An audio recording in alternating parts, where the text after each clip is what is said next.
në muajin e binjakëve. Si ka qenë për binjakët, si është dhe si do të jetë, pra po e bëjmë të gjithë këtë ciklin nëse mund ta quajmë kështu.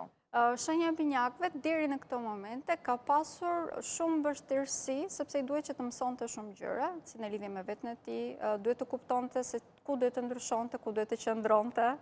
Si rrjedhoi, duke filluar nga data 26 prill. E këtej tashmë kemi filluar që t'i aplikojmë këto mësime që morëm. Kjo pse? Sepse patëm kalimin e uranit tek shenja juaj. Urani na bën pak ndryshe, na shtyn që të jemi më autentik ndaj vetes tonë. Prandaj dhe të gjitha këto aplikime që po bëjnë në këto momente, çdo gjë që po vëmë në jetë, është shumë më përshtatshme për ju. Urani në të vërtetë nuk është se është planet shumë, le të themi, i mençur, është pak i çmendur si planet, por në këtë rast duke qenë se ndihet mirë tek shenja e binjakëve, juve ju ndikon për mirë. Keni fat shumë më të madh për këtë arsye.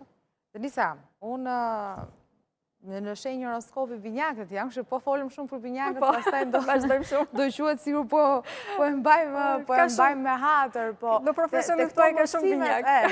Te këto mësime të më keni pak mendje mua. Çfarë thotë gjysma e dytë e vitit për binjakët? Atëherë, gjysma e dytë e vitit për binjakët, sidomos pas datës 18 gusht, është shumë më pozitive, duke qenë do të kemi pak a shumë. Në këto momente, të gjitha këto mësime që kemi marrë kemi filluar të aplikojmë, por ndoshta nuk kemi shumë të sigurt, sidomos në personat të rinj që në këtë moment në jetën tonë, mund të mos jemi shumë të aftë për t'i perceptuar mirë se kush janë, ku t'i vendosim në disa raste në jetën tonë, ndërkohë që pas datës 30 qershor, komunikimi do të përforcohet në mënyrë të dukshme, mund të marrim një ndjenjë shumë më të madhe nga shoqëria jonë e ngushtë, për t'i vendosur aty ku duhet, pak a shumë të na bën rrëfyes, ndërkohë që pas datës 18 gusht, këto do të bëhet pak a shumë automatike. Tash mësimet i kemi marrë dhe dimë se si t'i aplikojmë. Është një proces normal që asnjë gjë nuk do menjëherë.